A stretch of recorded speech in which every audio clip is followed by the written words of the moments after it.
Assalamualaikum warahmatullahi wabarakatuh. Pada pertemuan kali ini kita mulai dari pembahasan mengenai kombinasi bisnis. Kombinasi bisnis ini kurang lebih sudah jenis-jenisnya ya, sama beberapa contohnya sudah saya jelaskan melalui video di pertemuan yang lalu, kalau kalian semua masih ingat. Nah, salah satunya kita mulai dari tipenya, dimana tipe kombinasi bisnis ini biasanya simpelnya ya menyatukan entitas bisnis yang sebelumnya terpisah, bisa horizontal dalam artian berarti penggabungan antara dua atau beberapa bisnis yang sama, ataupun vertikal dimana di sini mereka punya operasi yang berbeda, terus tahapan berbeda gitu, ataupun bentuknya konglomerasi tidak terkait dan beragam produk jasa. Ya, alasannya sebagian besar ya berkaitan dengan biaya, serta di mana di sini untuk penghindaran dari pengambil alihan, lalu juga bisa juga berhubungan dengan alasan-alasan lain seperti bisnis, manfaat pajak, dan lain-lain ya. Ini secara teoritis nanti bisa dibaca sendiri. Nah, bentuk legalnya yang biasa kita banyak kenal ya, ada merger, ada konsolidasi. Ini juga sudah minggu lalu kita bahas bersama melalui video, jadi akan saya skip. Nah, ini kalau konsep melalui akuntansinya ya akan kita bahas pada hari ini. Dimana kalau secara akuntansi, kombinasi bisnis itu adalah suatu transaksi atau kejadian dimana di sini ada yang memperoleh satu perusahaan atau suatu entitas memperoleh kontrol atas entitas satu bisnis lainnya. Di sini bisa disebut sebagai merger, true merger benar-benar jadi penggabungan, merger of equal berarti sini penggabungannya sama rata nanti pembagiannya, ataupun bisnis kombinasi. Ini berdasarkan FASB ya. Lalu nanti biasanya apabila di situ kombinasi bisnisnya itu adalah akuisisinya atau di situ kepemilikannya tidak sama rata atau tidak 100%, nanti biasanya ada hubungan yang namanya adalah induk atau anak perusahaan. Dimana induk itu adalah yang memiliki anaknya. Dalam arti lain berarti tingkat kepemilikannya si induk itu lebih besar daripada yang anaknya. Dan ini bisa terjadi apabila perusahaan yang diakuisisi itu nanti biasanya tidak hilang ya. Ini kalau kita pakainya di Indonesia pakai PSAK nomor 22 biasanya. Nah, ini untuk guideline-nya, untuk pencatatannya yang perlu diingat-ingat di sini. Asetnya, kalau dalam kombinasi bisnis dicatat menggunakan nilai wajar.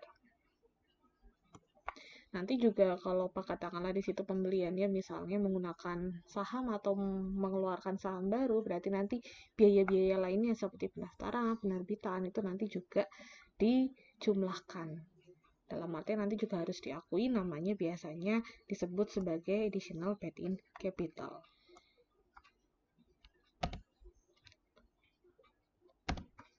Nah, ini ada contoh, di mana contoh ini sebenarnya sudah dibahas juga ya di video pertemuan lalu.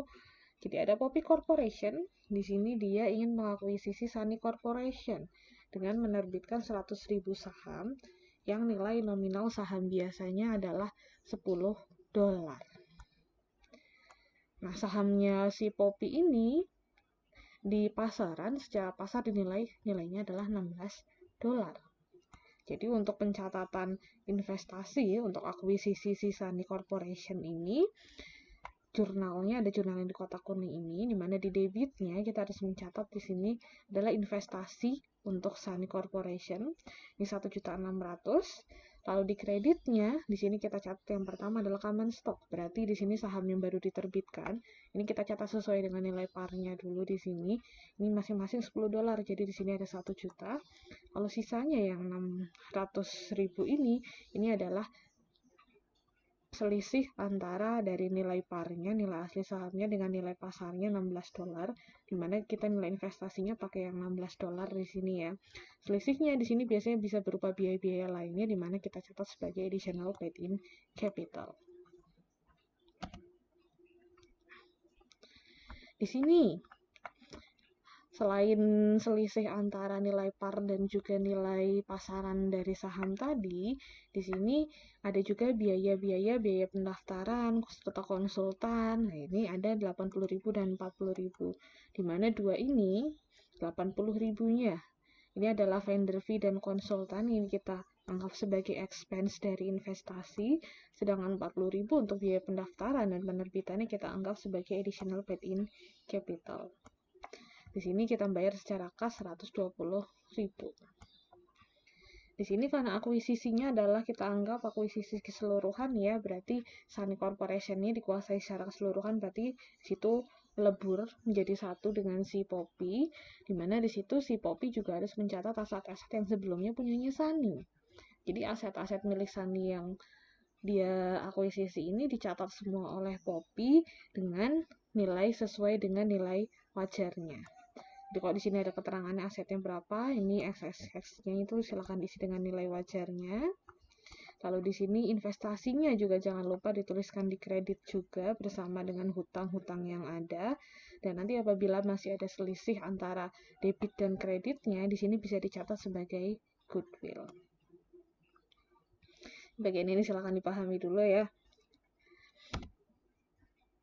Yang kedua, di sini ada pembahasan mengenai fair value. Karena di sini memang untuk pencatatan akuisisi, merger, atau kombinasi bisnis kita harus menggunakan fair value. Di mana di sini fair value ini biasanya muncul apabila di sini si perusahaan yang mengakuisisi atau induknya ini harus mengidentifikasi aset berwujud yang baru diperoleh, kalau aset tidak berwujudnya yang baru diperoleh, ataupun kewajiban-kewajiban yang masih harus ditanggung sebagai akibat dari akuisisi atau merger.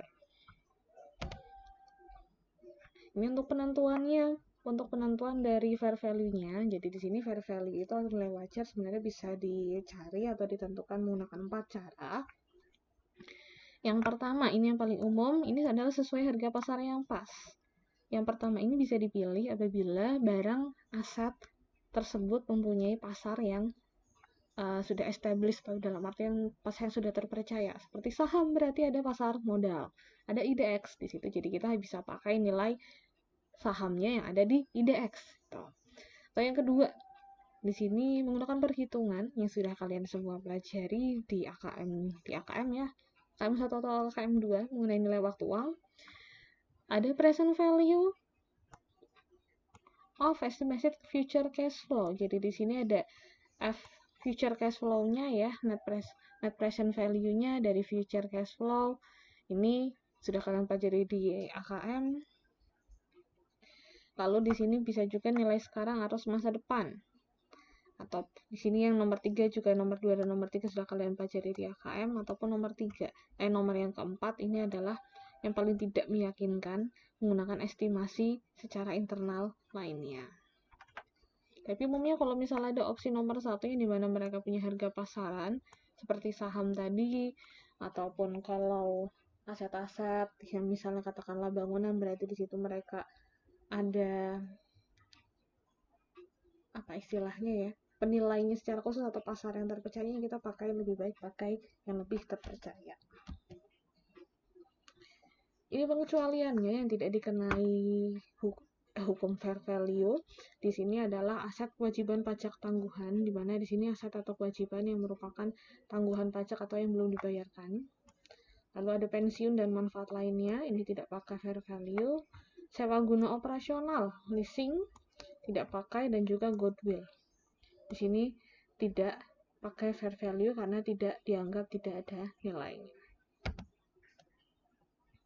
Goodwill ya, kalian semua sudah mengenal goodwill dari mulai beberapa semester yang lalu.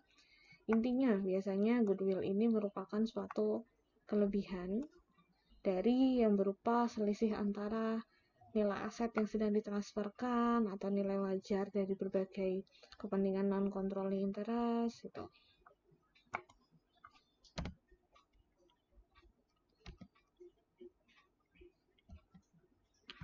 Ada contoh juga yang untuk nilai wajarnya, untuk agar kalian bisa lebih memahami mulai konsep nilai wajar dalam akuisisi, dimana di sini Pitt Corporation mengakuisisi aset neto dari seed corporation dalam satu kombinasi bisnis yang terwujud di tahun 2008. Kalau tadi di contoh yang Poppy Corporation kan tidak disebutkan nilai-nilai asetnya. Asetnya bernilai berapa dari si punya si Sani. Kalau di contoh yang kedua yang di Pitt Corporation dan Seed Corporation, ini dicantumkan, kebetulan di sini kita mencantumkan nilai dari aset dan kewajiban milik Seed Corporation sebagai berikut.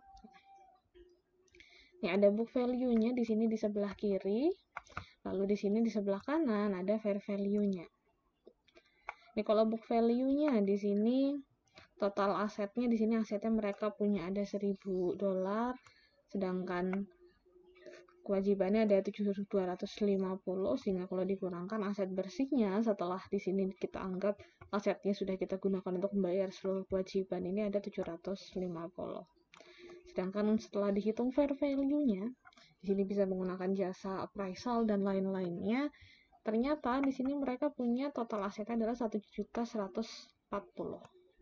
dengan total kewajibannya ternyata cuma 240 saja. Jadi pada saat diakuisisi, di sini Pitt Corporation di sini adalah membayar 400.000 plus di sini menerbitkan saham biasa 50.000 lembar untuk akuisisinya, di mana di sini nilai nominalnya, nilai bukunya, nilai parnya adalah $10 dan juga nilai pasarnya adalah $20 pada saat akan mengakuisisi. Di sini akan kita lebih dulu kita hitung apakah di sini muncul atau tidaknya goodwill-nya. Di mana cara menghitung goodwill-nya? Di sini kita harus hitung dulu berapa sebenarnya yang dikeluarkan oleh Pitt Corporation untuk mengakuisisi si Seed Corporation. Di mana tadi di soal ini sudah dijelaskan dia mengakuisisinya tidak hanya menggunakan saham tapi juga menggunakan uang tunai.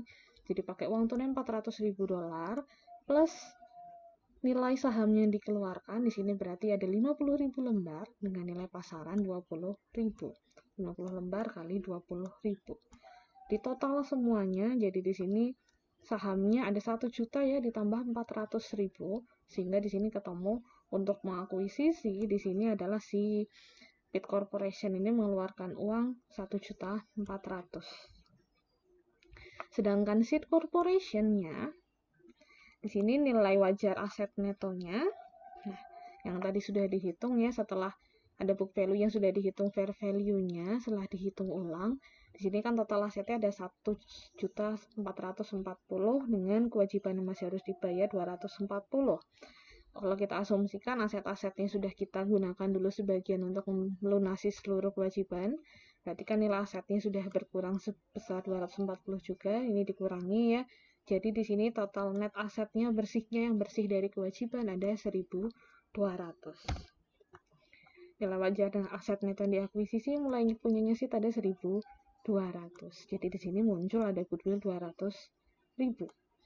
Di mana goodwill 200.000 ini muncul sebagai akibat dari Seed Corporation yang di sini mempunyai nilai aset cuma 1.200.000 tapi dibeli dengan harga lebih tinggi oleh Pitt Corporation dengan anggapan mungkin Seed Corporation ini punya potensi lebih atau mungkin di masa depan bisa menghasilkan arus kas lebih dan keuntungan lebih bagi si Pitt Corporation. Karena itu si Pitt berani mengakuisisi atau membeli Seed Corporation dengan harga lebih tinggi. Di sini berikutnya setelah kita tahu ada goodwill-nya, di sini kita catat dulu jurnal pertama untuk jurnal secara akuisisinya, di mana di sini investasinya totalnya tadi 1.400.000, kita tulis di debit. Di kreditnya kita tulis tadi transaksinya, di mana di sini ada cash, bayar cash 400. Lalu di sini untuk nilai sahamnya baru diterbitkan, di sini kita catatnya sesuai dengan nilai bukunya, masing-masing $10 dikalikan ada 50.000 lembar. Lalu sisanya selisih antara nilai par sama nilai bukunya ini kita anggap sebagai di sini nilai lebihnya ya, additional paid in capital-nya ada, selisihnya adalah 500. Dan tadi kan kita juga udah mencatat goodwill yang 200 ini bukannya kita cuekin tapi berikut ini goodwill 200-nya akan kita catat pada saat pencatatan atau pengakuan dari seluruh aset. Jadi aset-aset yang dimiliki oleh si seed corporation yang ada di sini yang sesuai dengan nilai fair value-nya, semuanya kita catat, karena habis itu kan ini jadi miliknya si Pit. Jadi Pit pada saat karena baru mengakuisisi atau mengakui kepemilikan dari seed, karena itu dia akan dapat tambahan aset-aset baru. Jadi di sini seluruh aset punyanya Pit Corporation yang tadi ada di depan kita catat semuanya aset, dan juga di sini ada kewajibannya. Nah, kewajiban yang di bawah sini ya, ini juga kita catat.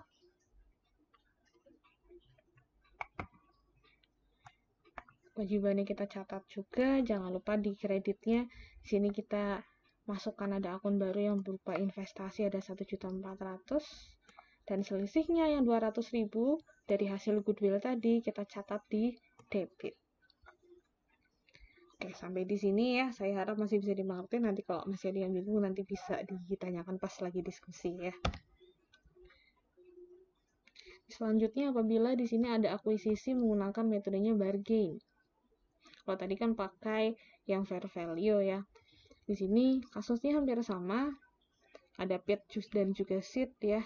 Tapi di sini selain pembeliannya di sini yang berbeda, di mana di sini kalau tadi kan pakai cash semuanya, kalau di sini selain saham bayar pakai saham, di sini juga ternyata memberikan utang wesel untuk pengakuisisian dari punya seed. Di mana utang weselnya di sini ada 10% dengan 5 tahun. Nilainya adalah 200.000. Plus ada 40.000 lembar saham di mana nilai parnya, nilai nominalnya $10, nilai pasarnya $20. Di mana di sini kalau pada saat pembeliannya ini tidak menggunakan uang tunai, dalam artian berarti di sini membeli juga menggunakan pembayaran yang lainnya, di sini menyerahkan utang wesel dan lain sebagainya, biasanya kita sebut ini sebagai bargain purchase ya. Dan bargain purchase ini biasanya terjadi apabila di sini pembelinya ibaratnya kan ada tulisan bargain ya, berarti di sini ada ibaratnya menawar. Dan biasanya metode bargain purchase ini terjadi apabila si perusahaan, si Pit Corporation, jadi perusahaan si pengakuisisi atau yang ingin membeli, dia membayar lebih rendah daripada nilai wajar aset yang dimiliki oleh perusahaan yang akan dibeli. Paham nggak? Jadi di sini kan yang mau membeli itu adalah si Pit ya, ingin membeli seed.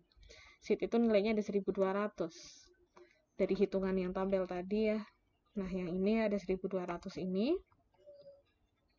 Tapi ternyata mungkin karena ada reputasi yang kurang baik atau mungkin produksi memang kurang baik, si Pit cuman mau bayar 1.000 saja. Itu pun bayarnya biasanya nggak tunai semuanya, tapi juga pakai utang wesel.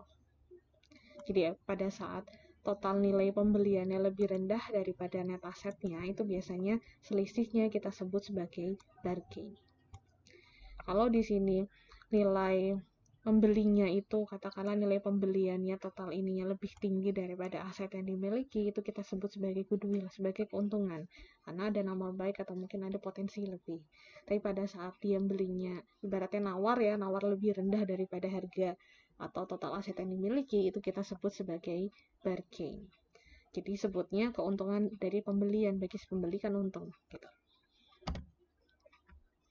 Ini pencatatan juga sama, cuma bedanya kalau tadi di sini ada cash, karena belinya cash, di sini ada not payable.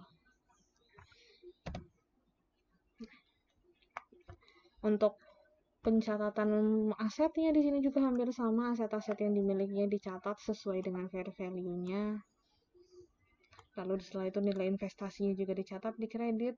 Selisihnya setelah itu kita tulis di kredit sebagai gain atau keuntungan dari bargain purchase.